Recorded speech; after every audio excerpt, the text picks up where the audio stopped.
the show. If you want to say, hey, introduce yourself and tell us what you do. Hi, my name is Brynn. I'm an occupational therapist. I work with kids in pediatrics, and I specialize in aquatic therapy. So I started my own business doing aquatic OT with kids with disabilities. So what's aquatic therapy for people that don't know?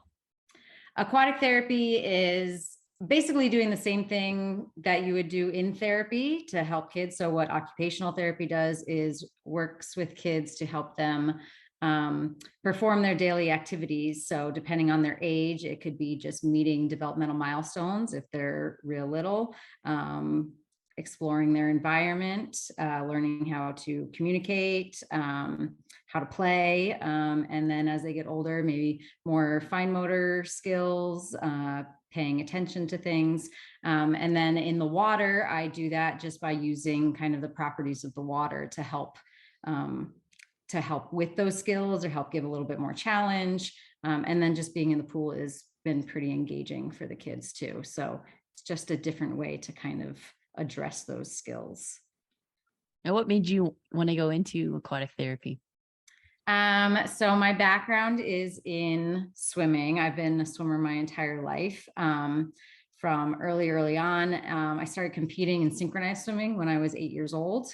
And I had a pretty good competitive career where I did national teams, national championships, lots of international competitions, and I did Olympic trials.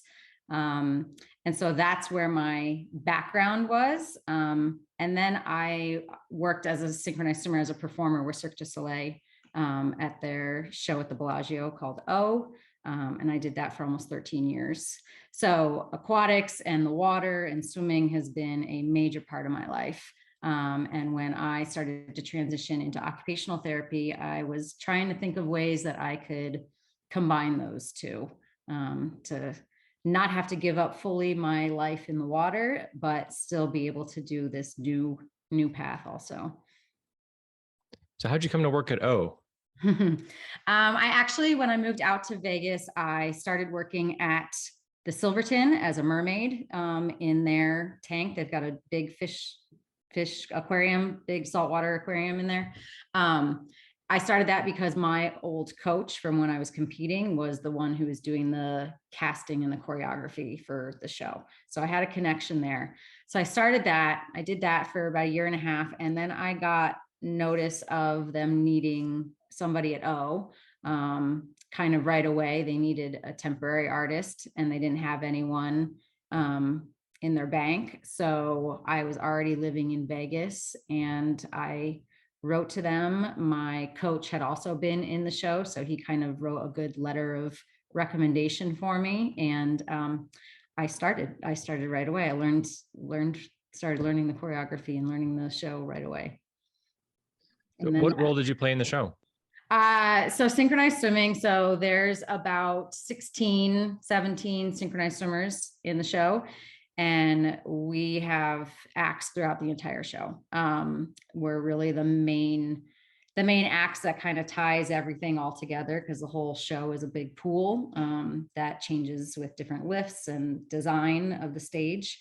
But the swimmers are really a part of like every tableau, every image. So that's what I did. I was doing synchronized swimming through the whole show. All different choreographies. Can we talk about your mermaid experience too? So what was that like, being a mermaid? It was great. I mean, like I said, I've been a swimmer my entire life and I've always felt like a mermaid. So it was kind of cool to be a real life mermaid for a while. And we had some like free swims where we were just mermaids in mermaid tails, mermaid costumes, and just kind of swimming around and waving at kids and waving at people. And then we also had little choreographies also set to music in different costumes. So we did those kind of throughout the day, like every hour, every couple hours throughout the day. I think I've seen it before, but so how long do you have to essentially hold your breath down there when you are doing your act? Yeah, it depends on the routine. For the mermaid stuff, when you're swimming around, there's regulators set all throughout the tank. So you can just swim from one to another. So it's not too long that you're without it. There was one routine that we had to hold our breath for. I kind of think it was like 2 minutes for like the main first part. And then we took a quick little couple of breaths, and then it was another 1.5 minutes. So that was the longest that we had to hold our breath for. What brought you out to Vegas? The shows.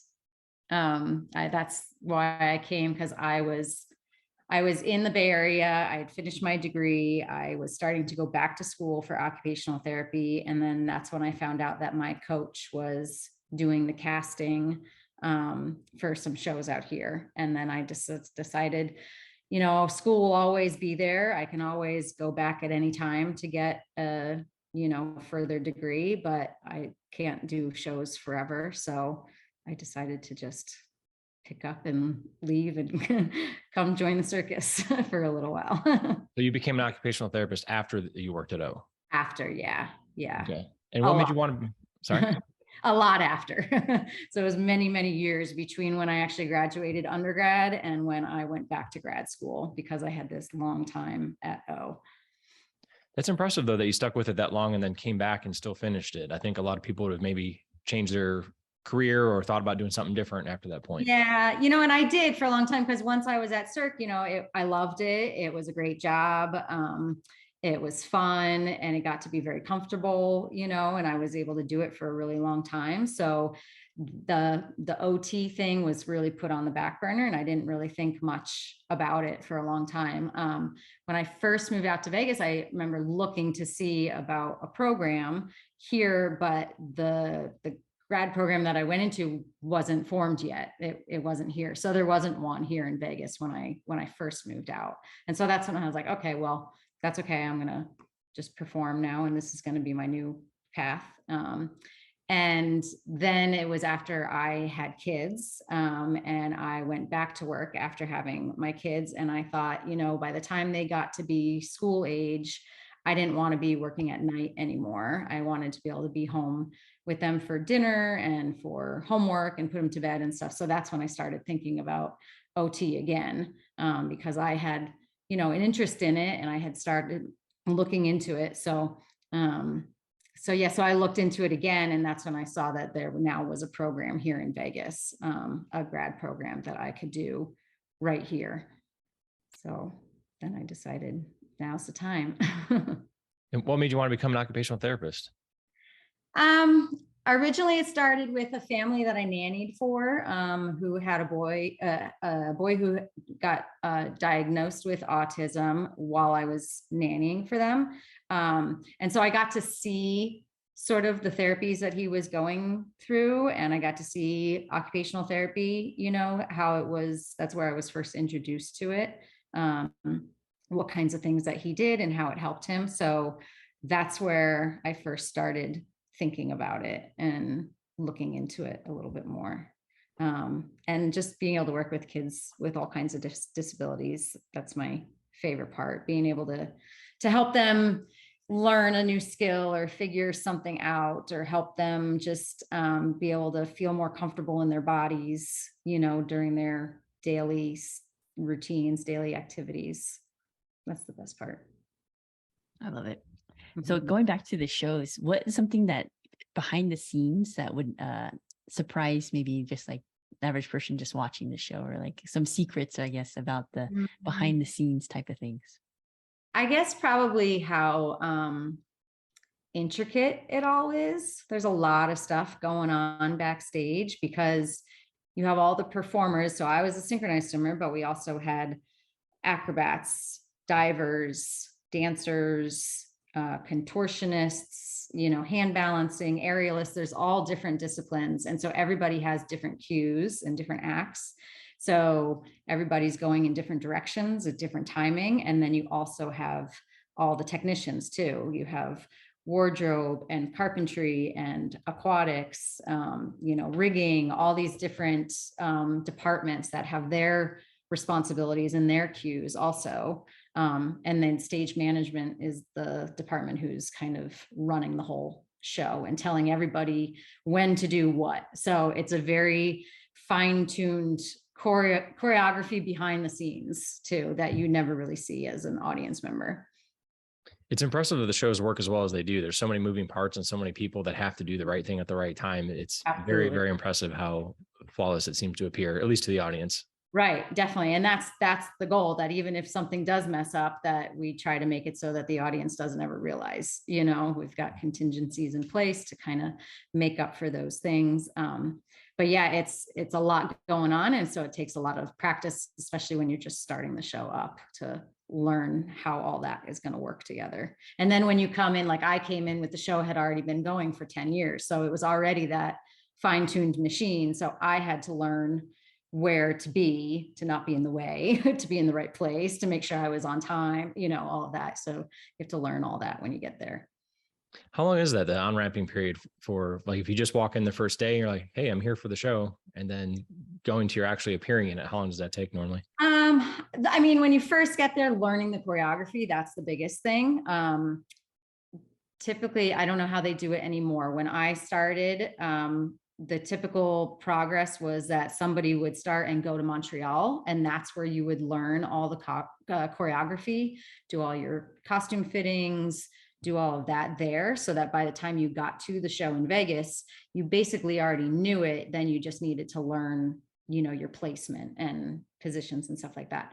But when I started, because they needed somebody right away, and I was already here in Vegas, I had to learn all that here. So the first part was learning the choreography. So that part took, for me, I'm a pretty quick learner. So that part took about 2-3 weeks, maybe, of learning it, doing it every day, practicing it while the show was going on, watching the show over and over.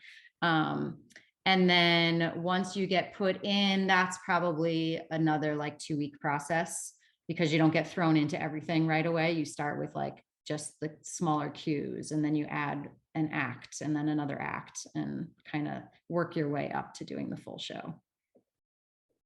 Now, after 13 years of doing it, how often would you have to practice, or did you at all?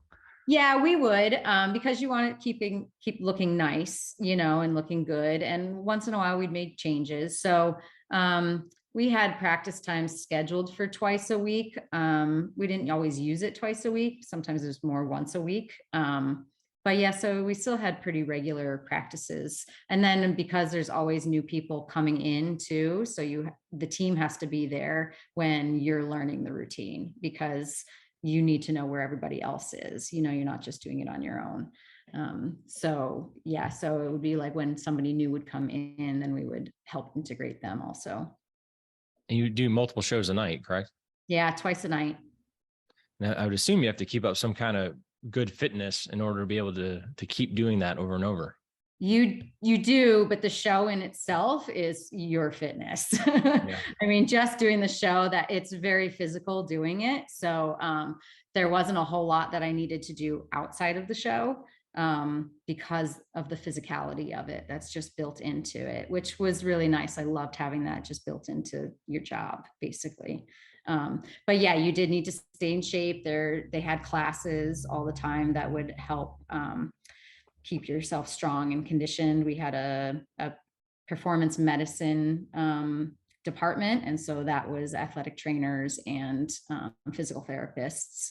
So in case anything was hurting or needed attention, that you could get that help right there at the show. So then when you end up deciding, okay, I'm going to go back to school, be an occupational therapist, what spurred that decision, and how did you know this is the time I'm going to do this? So it started right when I went back to the show after I had my son, my oldest. So he was 3 months old, and I went back to the show. And that's when I just started thinking, I got to start planning my way to be in school. And because I had been out of school for so long, you needed certain prerequisite classes for the graduate degree that needed to be done within 5 years of applying to the program. So I was much more than 5 years out. So I had to do all those prerequisites again. So I started to go back to school while I was still doing the show to get those prerequisites done. And that's when it just kind of started. So I had to get the prerequisites. And then once I got those, then I applied. And it just felt like it was the right time as I was doing my observation hours, that you need a certain number of hours to be able to apply. You have to observe with a occupational therapist. While I was doing that, I was pregnant with my daughter, and actually had her right before I started the program. So it was just the right timing of, there's something has to be next, I won't be able to do it forever. And I just wanted to be able to plan for what I was going to have later on, for my kids, for myself. For me personally, I went back to school later too. Like I took a break and then came back and had to do other prereqs again. I had to start with the most basic math, and go work my way up from there. Yeah. But I feel like it was a little bit easier though when I was older. I didn't feel as distracted, and I felt like I could quickly think a little bit better. I don't know if you felt the same experience. Absolutely. I felt like, I mean, I was always a good student, but I felt like I was a much better student when I was going back, especially going back now.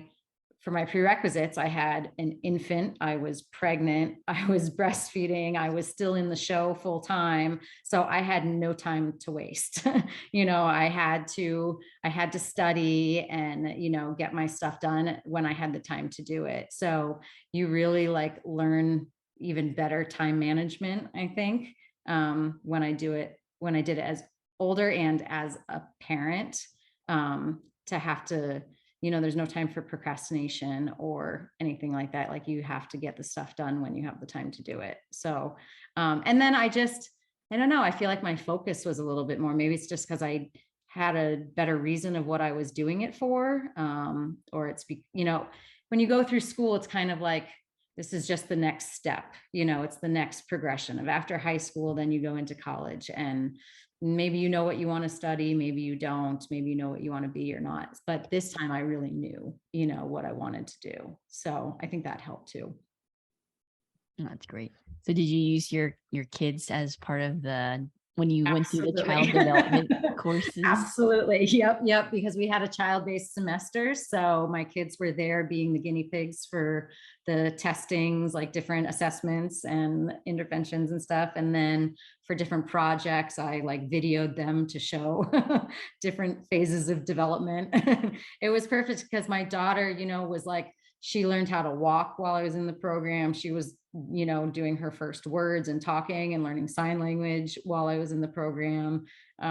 So yeah, I used them a lot.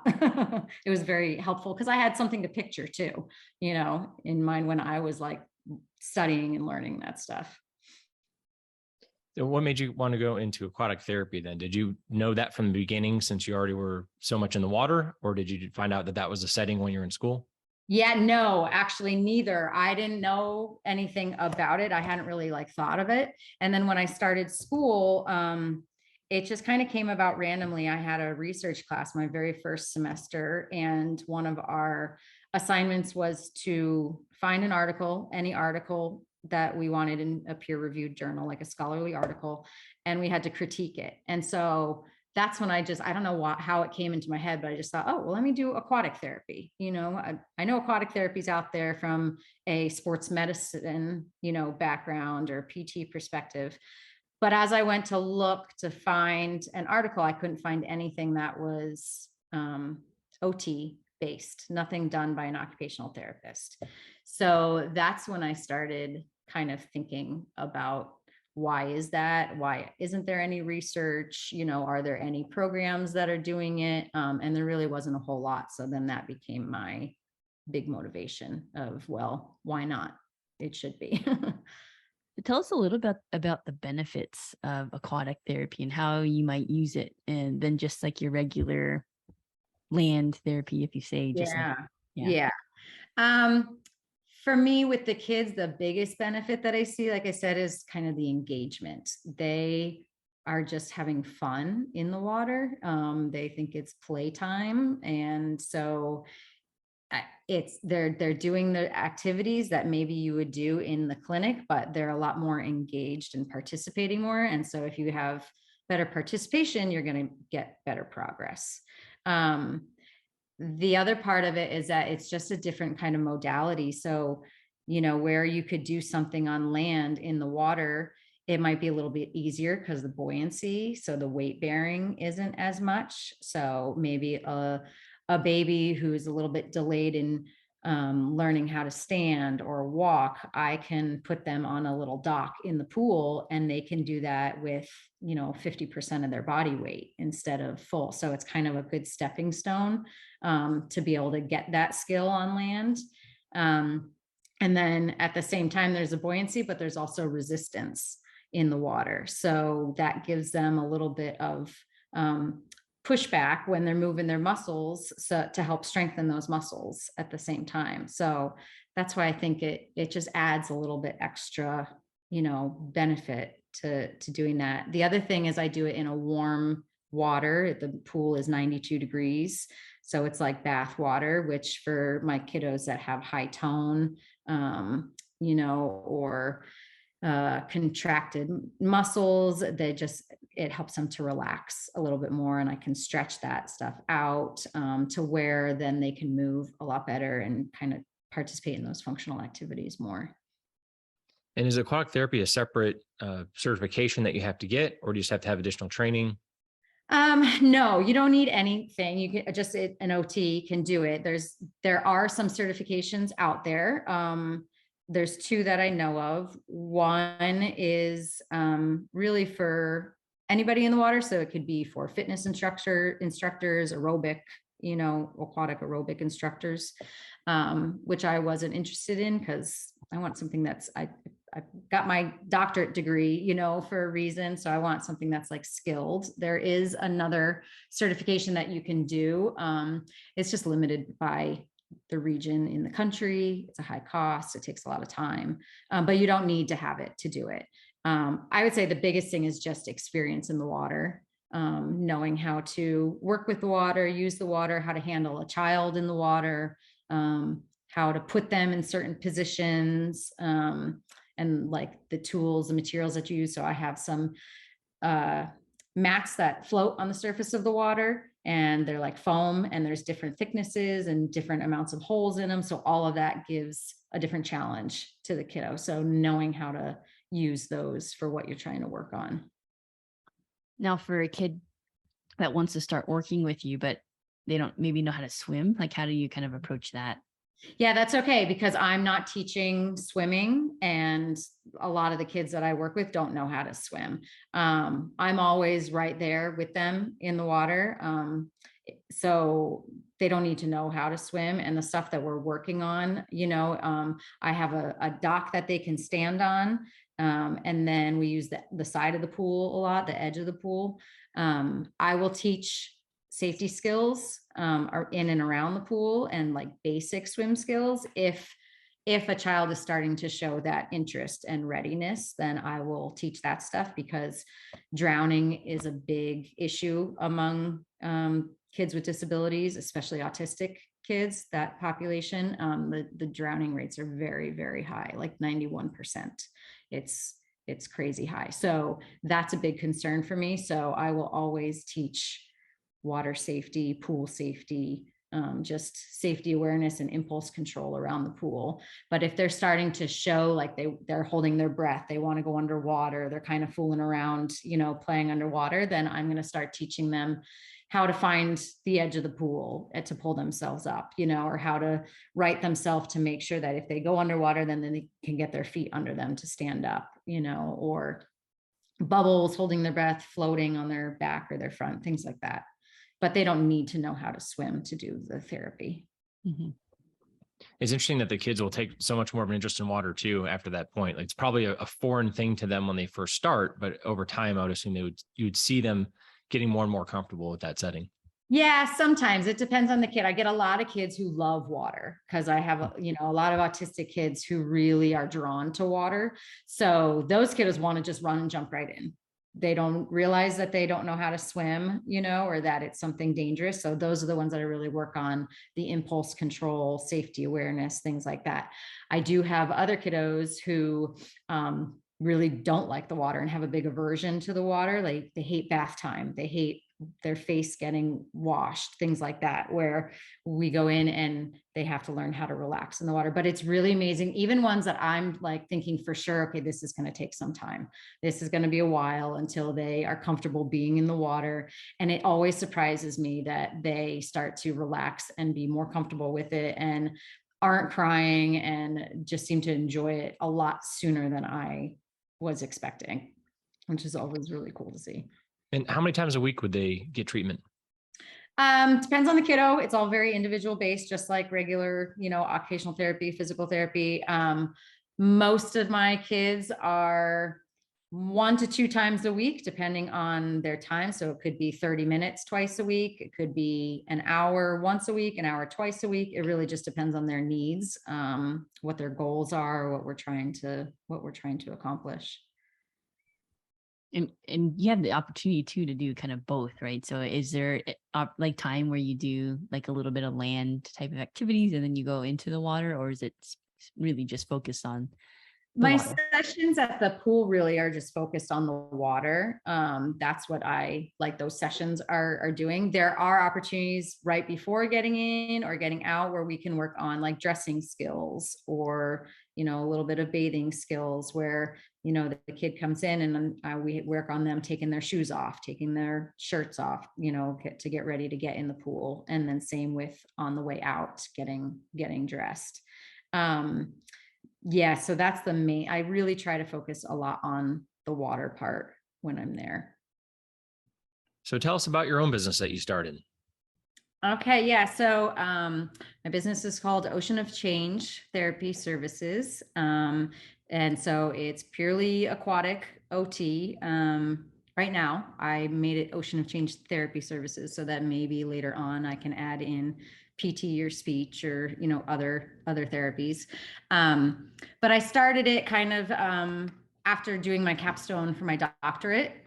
During my doctorate, I developed an aquatic developmental play program, and did research on that program. And so that was sort of my like jumping off point to start the business when I graduated. And so now I do this business where I see kids in the water, all kinds of ages, all disabilities, different needs. And I work on their goals in the water, in the pool.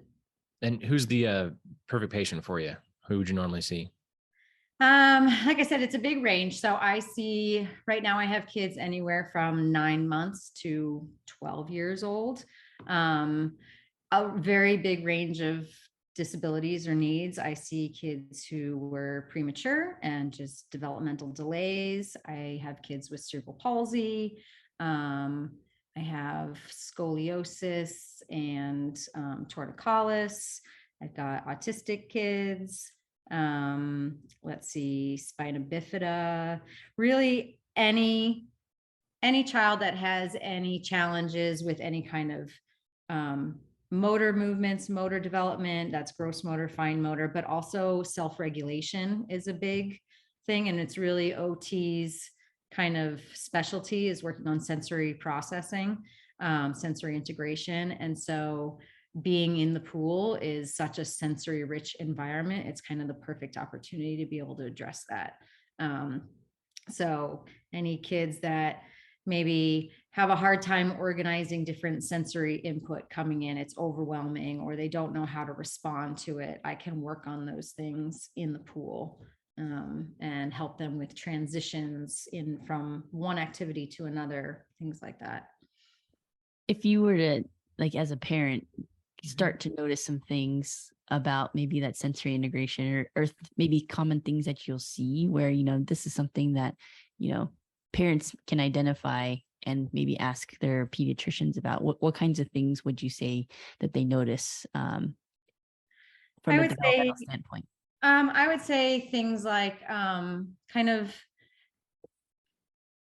noticeable reactions to different stimuli. So loud sounds bother them, or different touch bothers them. They don't like different textures. They don't like to get their hands messy, or clothing bothers them, things like that. Or it could be oral aversions. So they don't like their mouths touched or anything around their face, or have a hard time eating or chewing, things like that.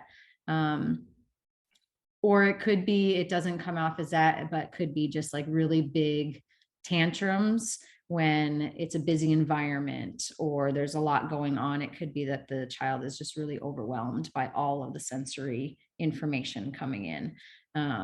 If you have a child that has a really hard time regulating different environments, that may be something to look at. It doesn't mean there is something, because there's lots of kids who just don't like to get their hands messy, or just don't like tags on their clothes. It doesn't mean that if they have that kind of preference that it means that there's anything more going on. But if you start to see a little bit more where it's disrupting your daily routines, if it makes, getting dressed in the morning challenging, or if you're noticing that it's so much that they're not able to focus on other important information and filter out that kind of information, then maybe that's something to like look further into. So for a lot of your clients, do they normally come over as referrals from other medical practitioners, or do they come from the parents themselves realizing the things that you just mentioned? I guess for the most part, I'm getting kids who are already diagnosed. So then it's coming from, pediatricians or, doctor referrals. A lot of times too, because aquatic OT is kind of different and specialized, I'm getting a lot of referrals from other therapists. So it could be a child that's already in therapy, already getting different needs addressed. And then they are referred to me like, well, I see this kiddo could really use some more work on the sensory part, or the being in the water would be really good for their motor skills, things like that I get a lot of referrals from them already being in therapy. And that seems really unique. I don't know if I've ever heard of aquatic therapy for OT before. Yeah, it doesn't exist a lot, especially in this region. There are places that do it more on the East Coast, Florida, kind of middle of the country, but out here, there really just isn't anything. No businesses where it's like purely specialized in it. So that was kind of my reasoning to start it, to be like, why not? Plus, I have just such an extensive background of being in the water that like, it just makes sense. It makes perfect sense for me to be able to do that and offer this that really doesn't exist out here. Did you always know that you wanted to start your own business from the beginning, or did you think of that over time? Not at all. I would have never thought that I would be, even when I went into the grad program. And when I first started the grad program, it was an option still at that time, at the school that I went to either do a 2 years master, or you could do 1 more year and get your doctorate. And even from the very beginning, I knew I wanted to get my doctorate, but I never had in mind, because I want to start my own business. I never had any ambitions of that. It only came until kind of going through the research and the literature and seeing that there really wasn't any aquatic OT, and then like looking around in the community to see that there wasn't anything, that's where I was like, well, maybe this is my time. And what pool do you use? I use a swim school in Henderson. It's called All Star Swim Academy. It's an indoor pool where they do typical swim lessons with kids, and I can use a little corner of it, a little spot. And some of the time I have sessions going on when those swim lessons are happening. And so that's kind of a nice challenge for kids, because then it's an extra things going on in the environment that they have to learn how to still stay focused on what we're doing, an extra challenge to their attention. And then there's other times during the day where I pretty much have the pool to myself. And then that's great. I get to use the whole space. It's quiet in there. I get to work on whatever it is that we need to work on. And like I said, it's warm, 92 degrees, indoor pool, so I can use it year round. It's really like the perfect little therapy pool. What have you noticed too, from going from just your regular kind of OT practice with peds to your maybe outcomes or just differences that you see from the land to the pool in terms of as a real general kind of? I guess just generally, I see change faster. And it could be small change. Like I said, it's not necessarily like as soon as I get a kid in the pool who isn't walking on land, we do a session and then suddenly they're walking. It's not something like that. It's more like being more relaxed or being able to tolerate a session or, being able to like a kiddo who hates the water, being able to tolerate the water. I also have like autistic kids who love the pool, who are nonverbal, have no communication. They learn how to say please very quickly because I teach them how to do that to be able to get in the pool, so they pick up those skills very fast. It's all about motivation.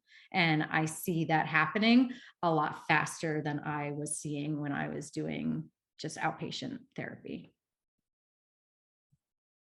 And besides when you're not working, what do you like to do for fun? Swim. No, swim sometimes, but just anything active and outdoors. I'm obviously a water girl, so anything in and around the water, on the lake, on a boat, on a paddleboard, things like that. I love to hike. I love to be outside, go camping, anything like that. And what's something that you've learned that you wish you knew sooner? Oh, I guess probably with all of this is just all the kind of restrictions and details and all the stuff that goes into insurance.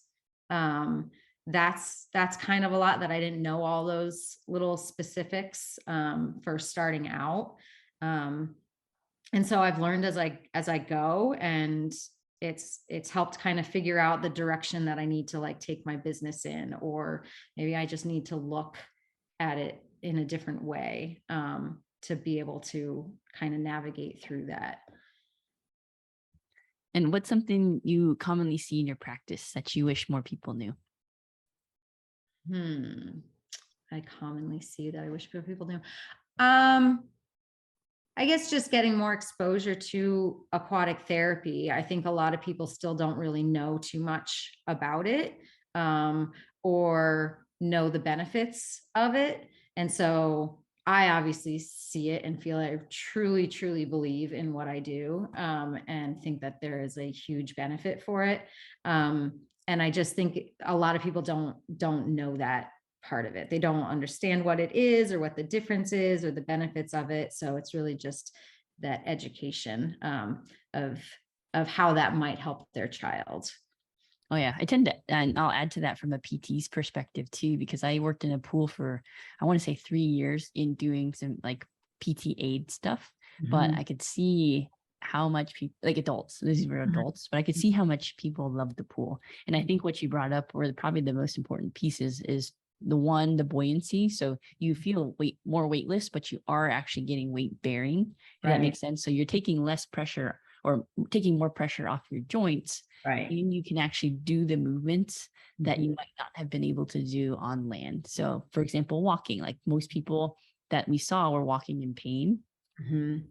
Just because of gravity and all those things. But moment they get in the pool, they're just happy as a clam, and they're walking laps within the pool because they're not having difficulty or pain walking with their knees or whatever their hips were.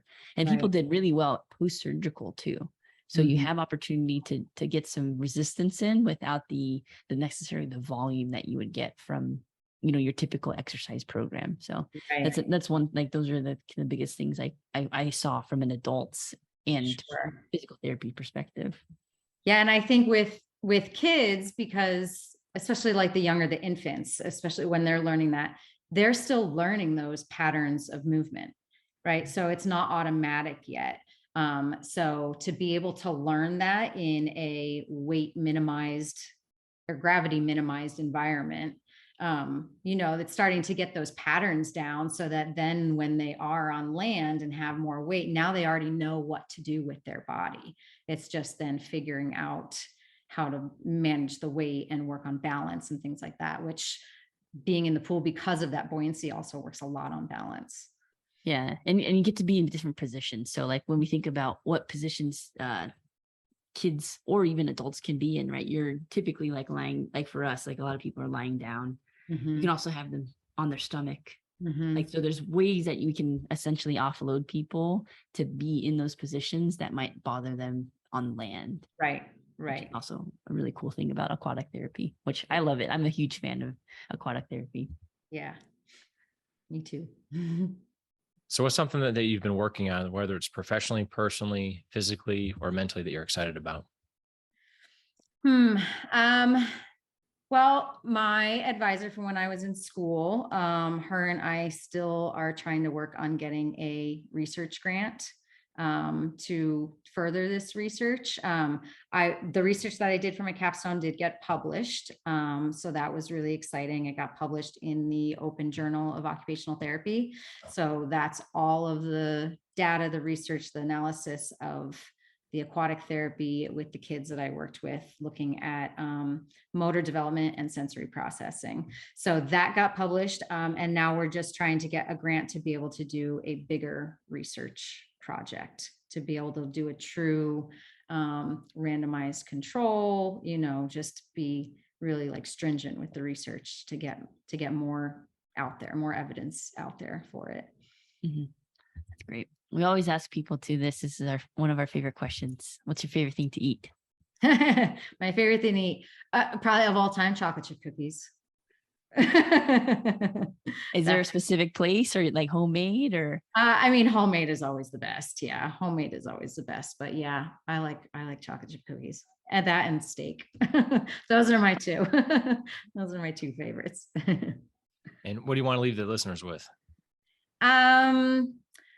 Learn more about aquatic OT, or if you know somebody who you think could benefit, look and see if there's something in, in the area. It's here, it's me.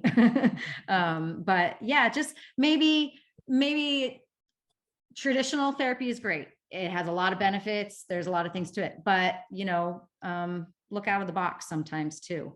And sometimes doing something a little bit different can be really beneficial. It switches things up, and if that means that somebody is more engaged in participating, then there's been lots of research. That's what OT is based on, that if it's a meaningful activity and they are more engaged in it, you're going to see more progress. So that's what I'm going after. Love it. And Brynn, how can people find you? I've got a website. It's oceanofchangetherapy.com. And so I can be emailed, or my phone number is listed on there, or I have an Instagram account for the business, Ocean of Change OT, that I try to post little videos and things of activities that I do with the kids. And that's been I've gotten a really good response from that, because then people can really see like what I do. Well, we really appreciate you joining us today and being on the show. Absolutely. Thanks so much for having me. Thanks, Brynn. We'd like to thank you for listening to La Vida Las Vegas podcast. We hope you enjoyed the time with our guests as much as we did. It would help us out so much if you could share, subscribe, or review our podcast, or any combination of the three. Thanks again, and remember to take care of yourself.